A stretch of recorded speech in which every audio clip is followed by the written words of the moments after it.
Olá pessoal, bem-vindo ao nosso canal Apologética Defendendo a Fé. Eu sou o apologista Gaspar P. Santos, estamos aqui para mais um vídeo aula de apologética, refutando heresia e muita apologética para você. Que Deus abençoe a sua vida e que você continue sendo instrumentalizado na mão do Senhor. Agradeço você, meus irmãos, que se inscreveram no canal. Que os irmãos continuem orando pelo nosso canal. Nosso canal de apologética é um canal sem fim lucrativo, tá? Dedicado assim à glória do Senhor Jesus. Beleza, pessoal? Meus irmãos, hoje vamos estar fazendo uma correção, né, de um texto mal interpretado aí que eu já ouvi muitos irmãos aí falar esse texto, tá? Citar esse texto aí que não tem nada a ver o que eles estão falando aí, ok? Aliás, o motivo de eu estar fazendo essa videoaula, irmão, é que essa semana passada eu e minha esposa estava vindo da igreja e ela viu uma plaquinha, escrito na plaquinha, né? Dizer assim: perante a Deus até a tristeza salta de prazer. Aí eu expliquei para ela o significado do texto corretamente, fiz uma hermenêutica para ela ali, ela entendeu, tá? E tem muita gente aí falando isso aí nas igrejas, tá? Algumas igrejas neopentecostais, ou pentecostal mesmo, né, tem utilizado essa frase aí, tá? Irmão, fica chato, né? É uma coisa que incomoda quando a pessoa aprende uma coisa errada e não procura, assim, corrigir, né?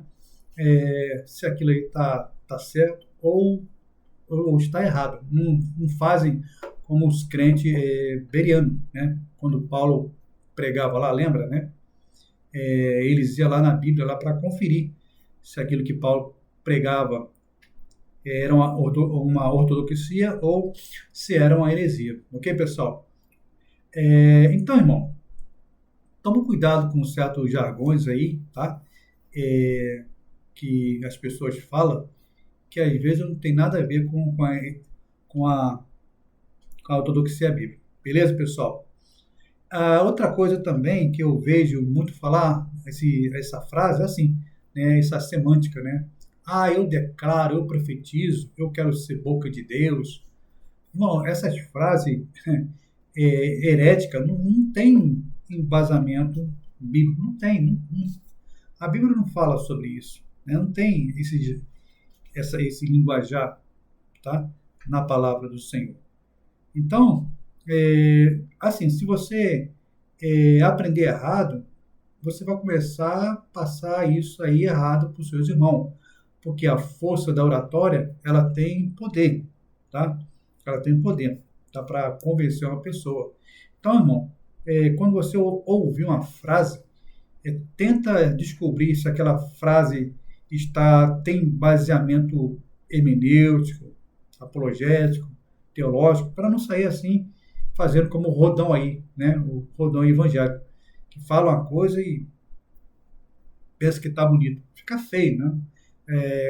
Outra frase que fala muito aí, a oração é a alavanca a oração é a alavanca que move a mão de Deus. Então, irmão, esses linguajar aí, essas heresias, não tá na Bíblia. Isso aí foi invenção de homens, tá? Doutrina de homem.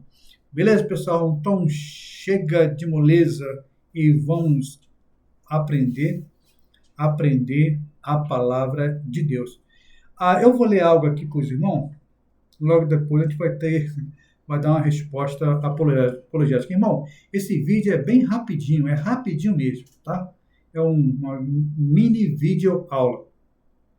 Muito tem usado esse versículo aqui, dizendo assim, ó, perante a ele até a tristeza pula de prazer. Tem outras versões que fala perante a ele até a tristeza só de alegria, né?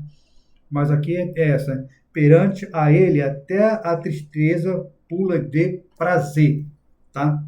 Então, os irmãos aí, menos avisados, que não gostam de pesquisar a palavra de Deus, chega para o irmão assim: ô glória, Aleluia. Irmão, fique firme aí que perante a Ele, até a tristeza salta de prazer, irmão.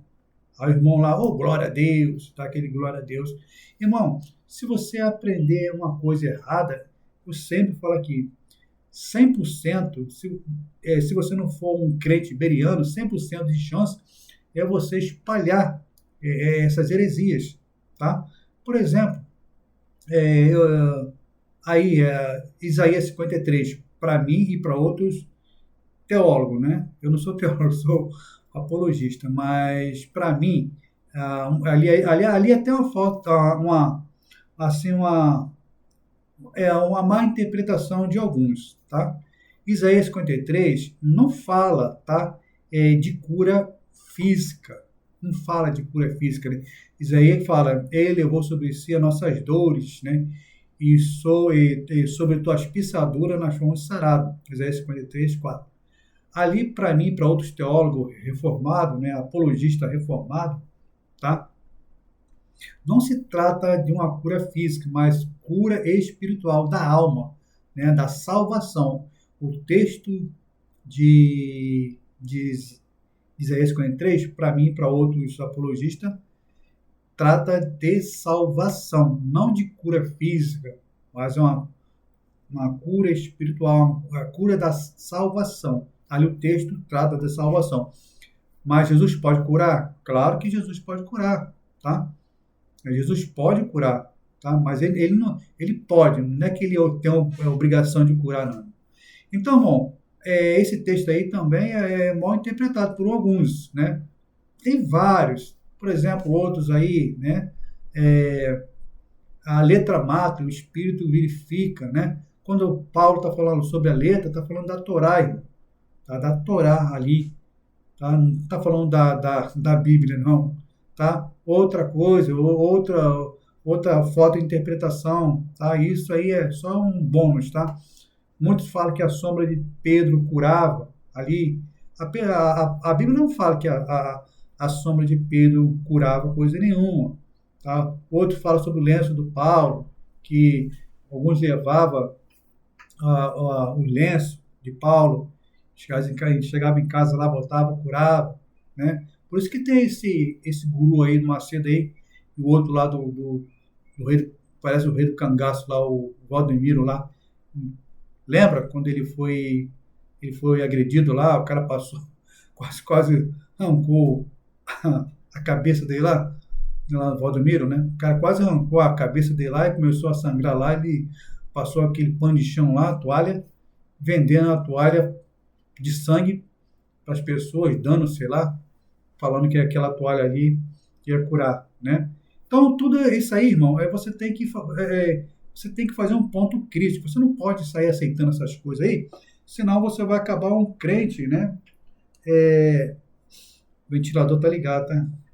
Aqui nosso, é, o nosso escritório aqui, né?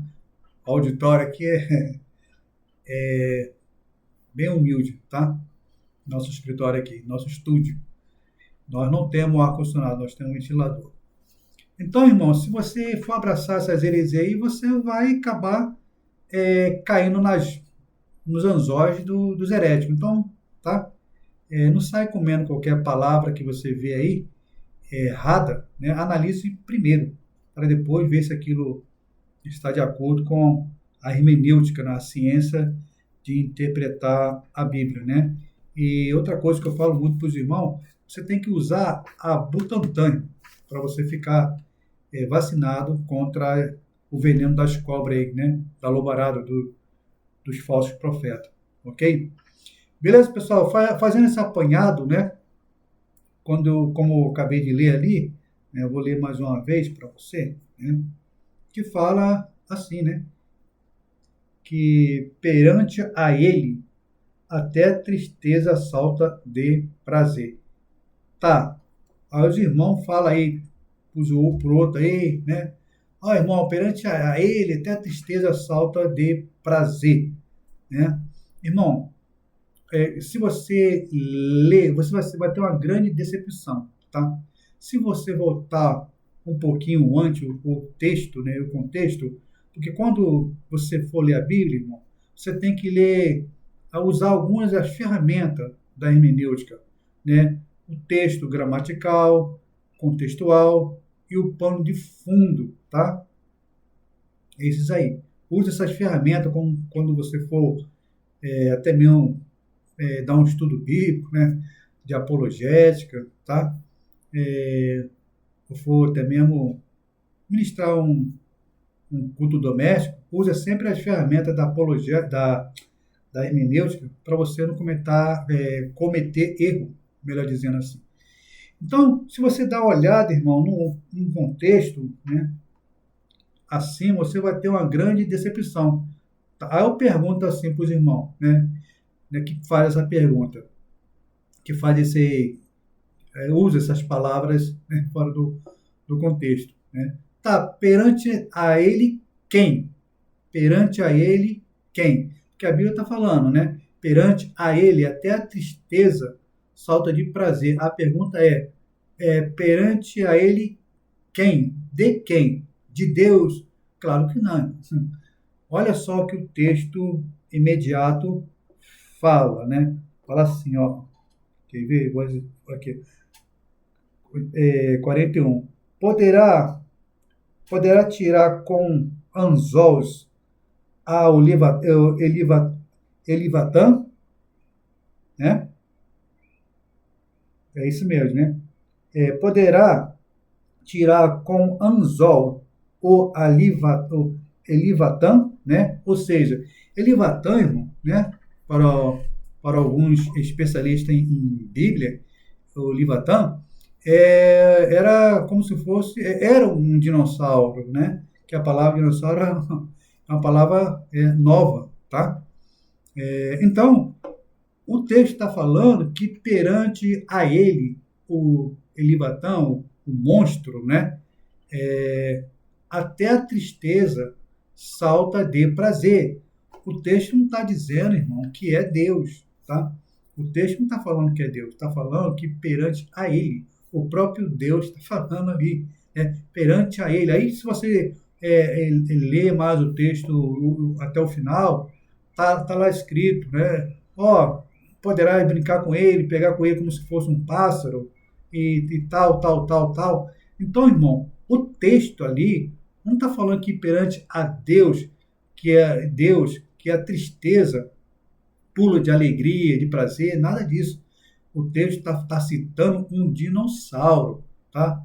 Ali, um monstro, tá? E segundo alguns especialistas, o dinossauro não era tão grande assim, não, tá? Conforme alguns livros desse aqui que fala, né?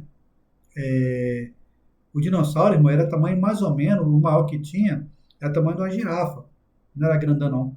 Então, irmão, quando você for ler a Bíblia, né, tenta ler o contexto, o pano fundo histórico, gramatical, tá? Para você não citar coisas erradas, ok? E assim Deus vai abençoar a sua vida. Beleza, pessoal? Então tá aí o recado, tá? Quando essa pessoa vier com essas conversas fiadas, né, para você falar que perante a ele, né, aí você pergunta a ele quem? Deus? Aí você pede ele para ler o contexto lá, aí, o contexto imediato, 41, né? Poderás visgar, né, com o anzol, o Livatã, né? O outro fala monstro.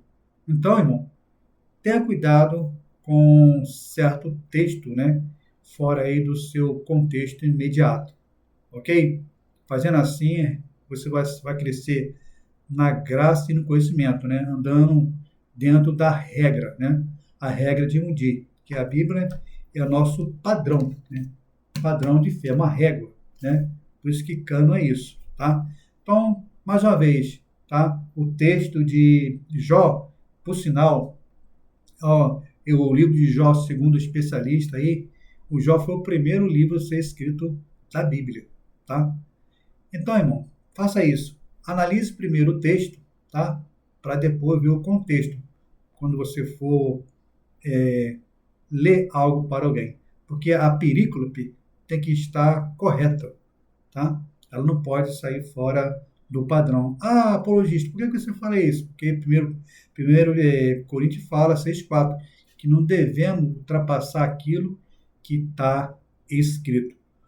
Ok, pessoal? Então, fica aí com esse mini vídeo, tá? Deus abençoe a sua vida e veremos nos próximos vídeos, se assim Deus permitir. Fique com Deus.